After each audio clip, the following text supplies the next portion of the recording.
Namaskar and welcome back to my YouTube channel Back from the Jaws of Danger। आज आपको मैं Assam Bangladesh border के पास की कहानी सुना रहा हूँ। एक जगह थी जहाँ नई रेल की पटरी बिछ रही थी। ये मेरे ख्याल से 70s या लेट 60s की कहानी है। तो उस एरिया में रेलवे का डेवलपमेंट हो रहा था, रेल की पटरी बिछ रही थी और जो रेल के ठेकेदार थे वो मेरे दोस्त के जानने वाले थे। उन्हीं ने वो रेल लाइन का ठेका ले रखा था। तो उसी समय का ये किस्सा है, क्योंकि नई रेल बिछ रही थी तो उनका जो वर्कर्स लेबर जाते थे उनके लिए कैंप लगता था। तो वो कैंप लगा हुआ था, काम चालू हुआ। काफ़ी फैमिलीज़ अपने बाल बच्चों के साथ उन कैंप्स पे रहती थी। जब उस एरिया का काम ख़त्म हो जाता था फिर कैंप आगे चला जाता था। तो यही सिलसिला इनका चलता रहता था। तो ऐसे ही कैंप हमेशा गांव के अगल बगल रखता था और फिर जहाँ पटरी बिछ रही थी वहीं पर लगता। तो कुछ बच्चे जो छोटे थे वो अगल बगल खेलते हुए अक्सर इधर उधर निकल जाते थे। तो एक दिन ये 4-5 बच्चे पीछे एक पानी का स्रोत था जहाँ बड़ा फ्रेश पानी बहता था। वो खेलते खेलते वहाँ चले गए, वो पानी में खेलने लगे। एक बच्चा पता नहीं कुछ खेलते खेलते कुछ चीज़ उसको दिखी ज़मीन पे। वो बटोरने के लिए थोड़ा सा वो जो पानी का स्रोत था उससे अलग चला गया। एक लड़की थी। और फिर जब ये बच्चे लौटने के हुए तो उसको आवाज़ लगाने लगे कि चलो भाई हम लोग चलते हैं वापस। तो उसकी कोई आवाज़ ही नहीं आई। तो थोड़ा सा ये लोग आगे बढ़े ढूंढने के लिए। तो देखा कि उसको दबोच के एक लेपर्ड बैठा हुआ गुर्र करके गुर्राया। तो बच्चे जो सीन था उन लोगों के लिए वो बहुत ही डरावना सीन था। वहाँ से वो लोग भागे तेज और सीधे कैंप पे आए और बताया। ये लड़की का नाम था शायद सोनी, कि सोनी को जो है बाघ ने पकड़ लिया है।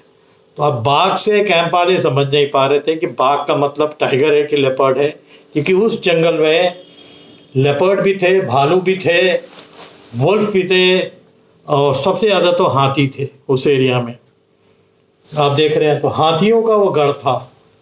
और लेपर्ड्स को कोई जगह नहीं है, वो कहीं भी रह सकते हैं। तो लेपर्ड्स तो आपको सब जगह मिलते ही हैं। तो अब बाघ की जब डेफिनेशन इन्होंने जाके बताई तो वो जो कैंप वाले थे समझ गए कि लेपर्ड। कुछ लोगों ने लेपर्ड्स को कहीं ना कहीं देखा होगा काम करते वक्त, दूसरे गांव जाते वक्त, या जो अगल बगल के मार्केट में जाते हैं, हाट में जाते थे वो लोग सामान खरीदने के लिए। और हाथियों का ज़्यादा डर था कि हाथी काफ़ी थे उस एरिया में। तो एनीवे बहुत हल्ला हुआ। फॉरेस्ट वालों को खबर हुई, पुलिस वालों को खबर हुई। ये लोग आए, छानबीन की और छानबीन करते करते ये शाम हो गई। तो शाम को उस बच्ची के कपड़े फटे हुए एक जगह मिले, बट उसकी ना लाश मिली। वो कहाँ गई, कहाँ उठा के वो ले गया। छोटी सी तो बच्ची थी वो 5 साल की। तो ये तो ऐसे ही मुंह पे पकड़ लेते हैं लेपर्ड और दौड़ के कहीं भी निकल जाते हैं और जहाँ इनको सुकून मिलता है वहाँ खा लेते हैं। तो उस दिन फिर ये लोग काफ़ी सर्च करने लगे। जब कुछ नहीं मिला तो वो ड्रेस लेके आए और तब तक तो कंफर्म हो गया था कि बच्ची मर गई है। तो खूब रोना धोना कैंप में हुआ और तय ये हुआ कि ये पूरी फॉरेस्ट की टीम, कुछ कैंप के लोग और कुछ पुलिस के लोग, ये लोग अर्ली मॉर्निंग जाएंगे सर्च करने के लिए। सर्च करने गए तो इनको बॉडी काफ़ी देर सर्च करने के बाद भी जो बॉडी थी बच्चे की वो नहीं मिली। ये काफ़ी दूर तक सर्च करते करते चले गए और फिर एक पेड़ के नीचे लोग डिसाइड कर ही रहे थे कि भाई क्या करना चाहिए। कुछ सर्च पार्टी इधर जाए, कुछ इधर जाए, कहीं तो कोई क्लू मिले। कि ब्लड की ट्रेल तो वहीं मिली थी जहाँ पर वो कपड़े मिले थे। उसके बाद ब्लड की ट्रेल भी ज़्यादा नहीं मिली कि फॉलो कर पाए।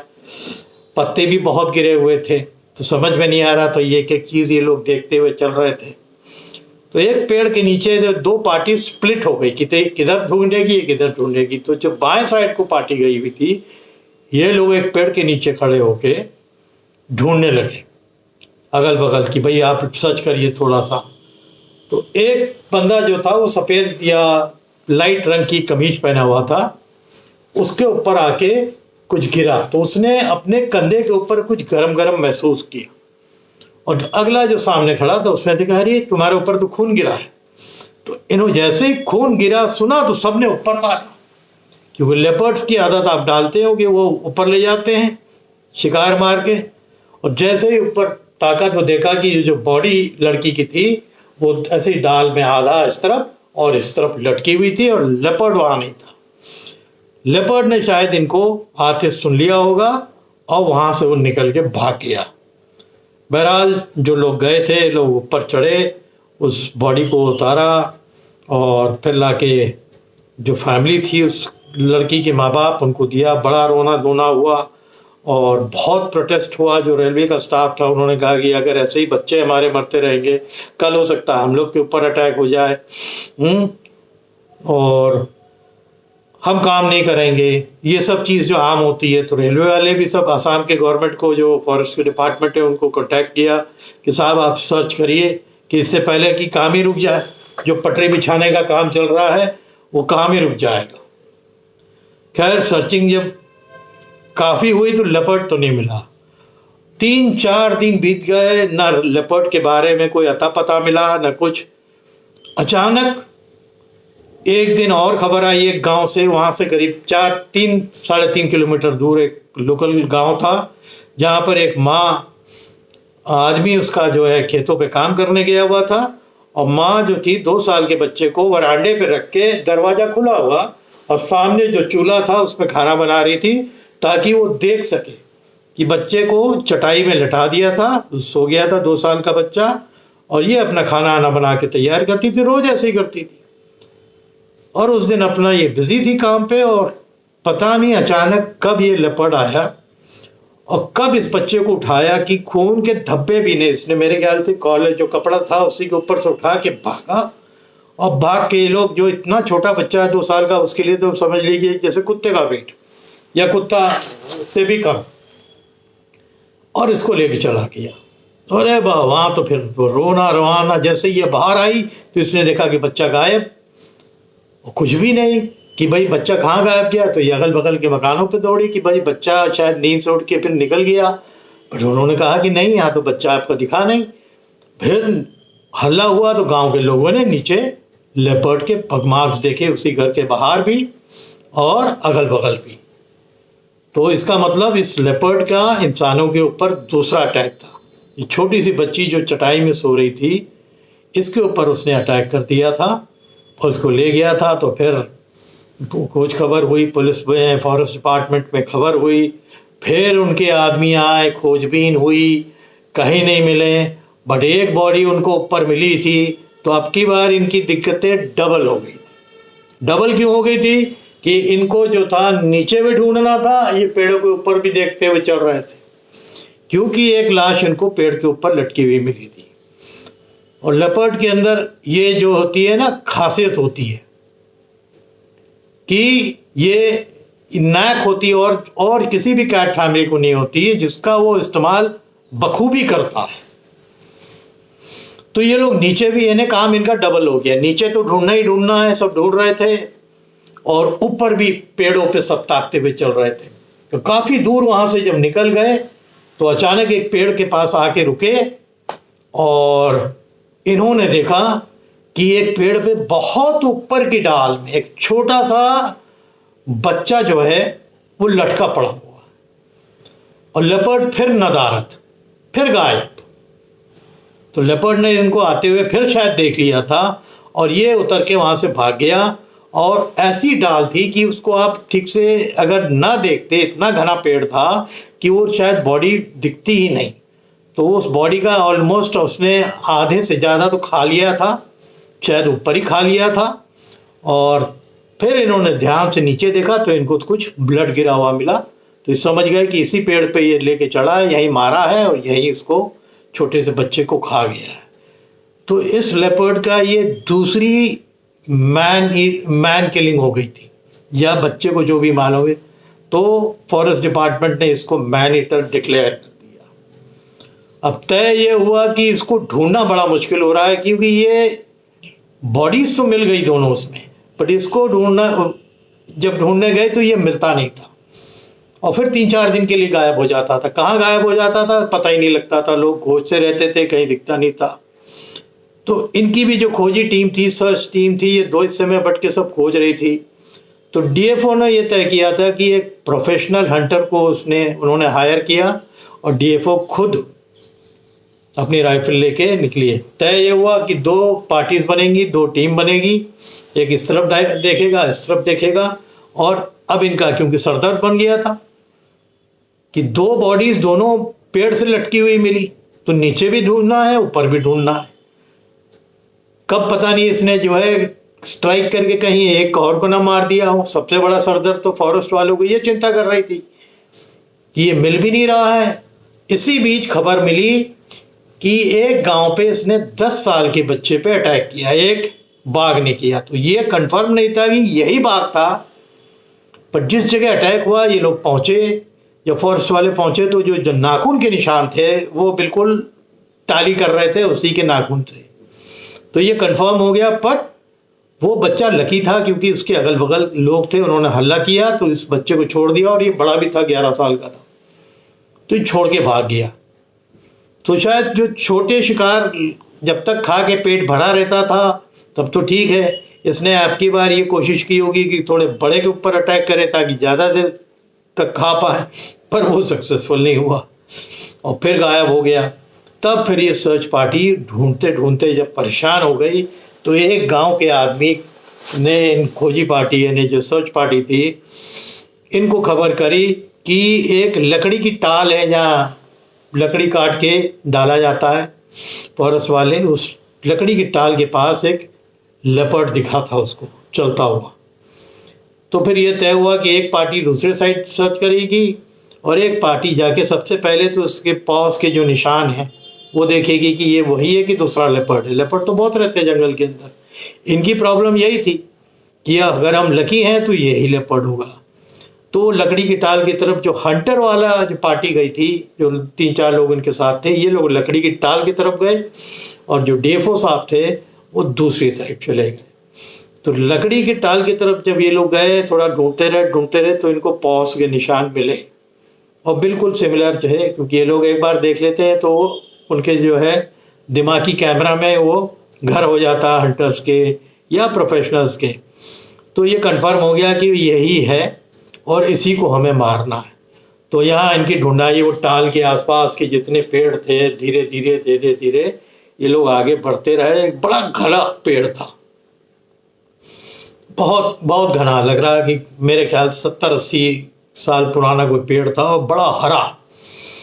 उसमें उसके नीचे ये लोग पहुंचे और दिख भी नहीं रहा था। उनका कामाफ्लाज इतना तगड़ा होता है हंटर की, क्योंकि आंख बहुत तेज थी। तो ये जब ऊपर ताक के उसको उस पेड़ को देखने लगे तो अपने से 30-35 फुट ऊपर तो लंबा चौड़ा पेड़ था, उसमें देखा कि ये ठीक इन लोग की तरफ नीचे ताक रहा है। यानी उसको मौका नहीं मिला था इस बार भागने का, तो वो वहीं फंस गया था पेड़ में। और हंटर बिल्कुल रेडी गए थे कि उनको मालूम है कि लेपर्ड्स बहुत फास्ट होते हैं, बहुत स्विफ्ट होते हैं, वो चांस जल्दी देंगे नहीं, हमें चांस लेके बना के मारना पड़ेगा। तो जैसे ही इन्होंने राइफल ऊपर की तरफ करी तो वो उस डाल में जहाँ पर बैठा था वहां से कूदा। बट वहां से कूदने के बीच में एक रेंज इनको जैसे मिली कि इन्होंने फायर किया तो वो दूसरे पेड़ में आके बहुत तेज गर्जा गुर्राया। पहले नीचे की तरफ गरजता था कि जैसे इनको धमकी दे रहा है कि नीचे आ जाएंगे। तो साथ के जो लोग थे वो थोड़ा डरे भी थे। तो हंटर ने बोला कि डरने की जरूरत नहीं है, देखो नीचे खून गिर रहा है, उसको गोली लग गई है। तब तक ये इतना चालाक था कि बगल में एक पेड़ था, उसमें कूदने की तैयारी कर रहा था। बट उसने जब बॉडी को थोड़ी स्ट्रेच करी ना कूदने के लिए, तो हंटर को एक क्लियर व्यू मिल गया उसके पेट के हिस्से का। तो उन्होंने 2 फायर और किए धनाधन और दोनों लगे। अब जो इसकी गर्जन हुई, गर्जा और ऊपर से जिस डाल पे बैठा था वहां से गिरा। बट वो पेड़ इतना घना था कि जहां वो गिरा वो आगे 2 बड़ी बड़ी डाल के बीच में खुद ही फंस गया। वो शिकार मार के भी ऊपर ही ले जाता था और खुद भी फंस गया। पर उसकी सांसें उस समय चल रही थी। तो हंटर ने कहा कि ऐसा ठीक नहीं है। उनको व्यू मिला उसके सीने का, तो उन्होंने सीने पे एक गोली और मारी। तब तक फायर की आवाज़ जो थी गांव वालों तक चली गई थी। तो दौड़ के गांव वाले भी सब आए, और फिर हंटर साहब ने जब ध्यान से देखा तो उसकी सांस उखड़ चुकी थी, बट वो उसी दो डाल के बीच में फंसा हुआ पड़ा हुआ था। और फिर उसको जो गांव वाले आए थे और जो इनके साथ में लोग थे, पेड़ के ऊपर चढ़ाया और फिर बॉडी को नीचे उतरवाया गया। फिर तब तक शायद डीएफओ साहब जहाँ गए थे उस एरिया में भी फायर की आवाज़ इनको सुनाई दे दी थी, तो ये लोग भी इधर ही आ गए। फिर हुआ इनका इंस्पेक्शन। वो एक बड़ा मेल था जिसकी उम्र 7-8 वर्ष की माना जाता था, और उसका एक केनाइन टूटा हुआ था, एक दांत टूटा हुआ था और 2 पंजों में घाव थे। शायद यही कारण था कि वो मैनेटर हो गया था, क्योंकि इस केस के पहले इस इलाके में कभी मैन ईटिंग लेपर्ड या भालू या टाइगर बहुत कम थे, लेपर्ड्स थे, भालू थे, बट कभी कोई केस आया नहीं था। तो क्या कमाल की स्टोरी है कि जो खुद शिकार मार मार के पेड़ के ऊपर ले जाके खाता था, वो खुद भी पेड़ के ऊपर फंस के मर गया। अगर वो जरा सा भी हंटर अगर अनप्रोफेशनल होता तो पक्का था कि वो लेपर्ड फिर एक बार बच जाता। वो उस पेड़ से कूद इसलिए नहीं पाया था कि वो बहुत ज़्यादा घना था, डालियां बहुत ज़्यादा थी, तो वो कूदने के पोस्चर में आया जरूर कि किसी तरह कूद के बगल के पेड़ में चला जाता तो वो भाग लेता फिर। बट इसी बीच हंटर साहब ने उसको गोली मारी, क्योंकि उसका एरिया दिख रहा था क्लियर, और वो वहीं ख़त्म हो गया। तो उस दिन के बाद उस एरिया में बहुत शांति हो गई, और जो स्टाफर्स जो है रिवोल्ट करने को तैयार थे कि भाई हम काम नहीं करेंगे अगर इतना रिस्क होगा। फिर डीएफओ साहब भी आए, सब रेलवे कैंप में सबको समझाया कि ये पहला केस हुआ है इस एरिया में, और वो क्योंकि घायल था उसकी वजह बताई तो लोगों को भी समझ में आया। तो उसका अंत हुआ और उस एरिया में फिर शांति रही, आराम से काम चलता रहा, और फिर वहाँ से रेल लाइन आगे बढ़ गई। तो इनके कैंप ऐसे ही होते थे, जब बहुत किलोमीटर आगे चले जाते थे तो पूरा का पूरा कैंप शिफ्ट करवा देते थे, वो टेंटों में ही रहते थे। उम्मीद करता हूँ कि बड़ी इंटरेस्टिंग स्टोरी है। एक लेपर्ड कितना चालाक होता है, कितना कनिंग होता है, उसकी आइडियाज़ कितने होते हैं, और कितनी शातिर तरीके से शिकार करता है, उसकी ये बेमिसाल कहानी है।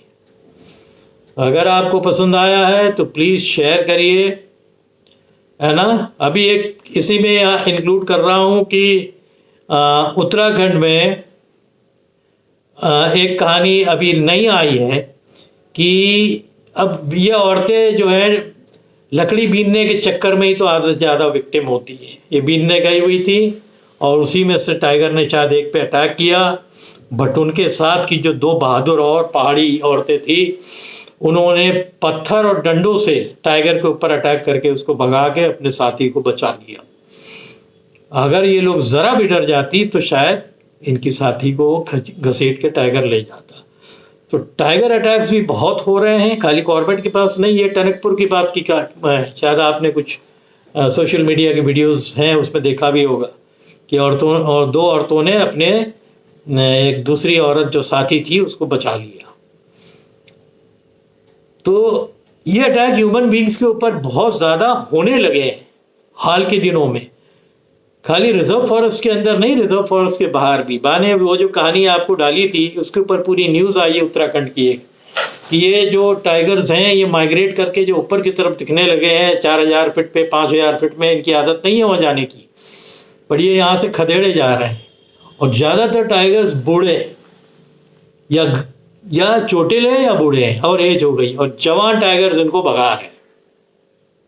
तो ये अपने एरिया छोड़ते हैं, वरना टेरिटरी कौन छोड़ता है? टेरिटरी तभी छोड़ता है जब कोई जवान और पहलवान इनको खदेड़ता है, फिर खदेड़ता है तो ये फिर दूसरे इंडिपेंडेंट एरिया की तरफ निकलते हैं जहाँ एक कब्जा है। वहाँ शिकार तो कम होता है क्योंकि वो पहाड़ों पे आपको शिकार कहाँ मिलेगा, और अगर एक टाइगर की एज हो गई तो उतना शिकार करने लायक कहाँ रहेगा।